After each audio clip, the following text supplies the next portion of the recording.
Another thing to do with marriage, though, is the whole the culture side of things. Like, I went through a personal experience where I was with someone and I couldn't actually be with them because of their cultural background, which for me was really confusing because you're living in a multicultural area, which is like London, obviously. You're born and raised in London. Cosmopolitan, that's what you should say.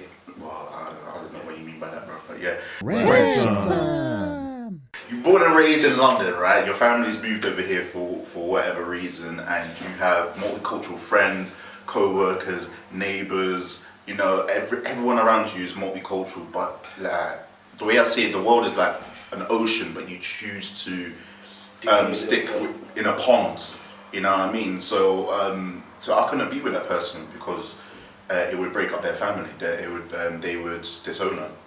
And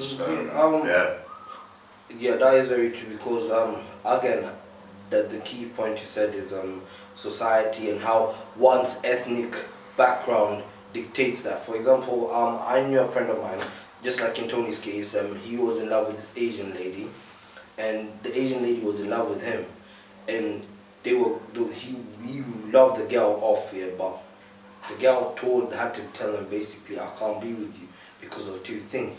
First of all, you're white. Second of all, you have a child outside of marriage. So that was a big hell no taboo when the parents found out, you know what I'm saying? Fair enough that it shouldn't even matter that she's white though. It shouldn't even matter that she's white.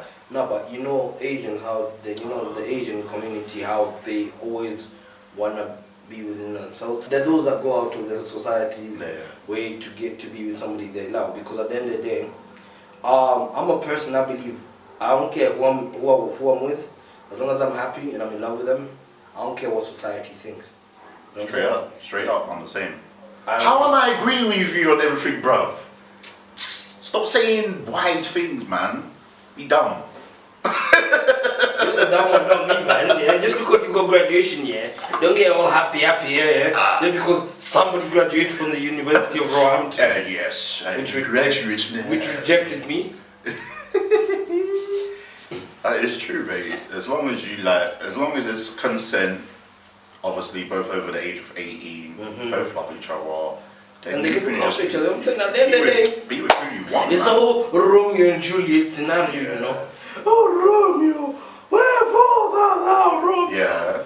And that's exactly what it is. You have the two different clans that are at war with each other, and these two couples fall in love for whatever reason. And then they all kill themselves. And then they kill themselves at the end. Like, that's a proper cliche, but to be honest, that's very common, and it really does happen. You know, that's a funny thing. You know, the Romeo and Juliet kind of culture always does happen in one way or another, but it's not exactly the same. The ones we see mostly, it has a Romeo and Juliet theme, but it turns out that the people that think they're in love aren't actually in love. And that's the kind of reoccurring theme that keeps on happening. That's a good point. That's actually being better said. There are girls out there from those communities that want to go outside of their community because they want to rebel. They're fed up of being, you know, conforming to this. I think that's a good thing. Conforming to daddy's rule, society's rule, so they're like, this nah man, this is not my way, I'm gonna rebel, I'm gonna go out with that black boy, I'm gonna go out with a white girl. You make a good point, because I saw this video of this little girl, like probably she was about between 8 and 12, and she basically running away from home because she was gonna get forced into marriage. Yes, and she's actually speaking on the camera, and she's so wise and intelligent for her age.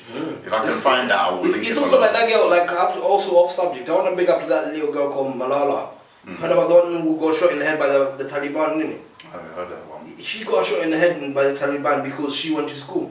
And you know how the Taliban were like, they didn't want her to go to school, so they shot the bus that was carrying a group of girls going to school, and she got shot in the head, and she recovered. And from then on, she's been all over, like talking about the inequality for women, young women around the world. She even went to Nigeria to talk to girls the same age about the situation with the Boko Haram. Ranting.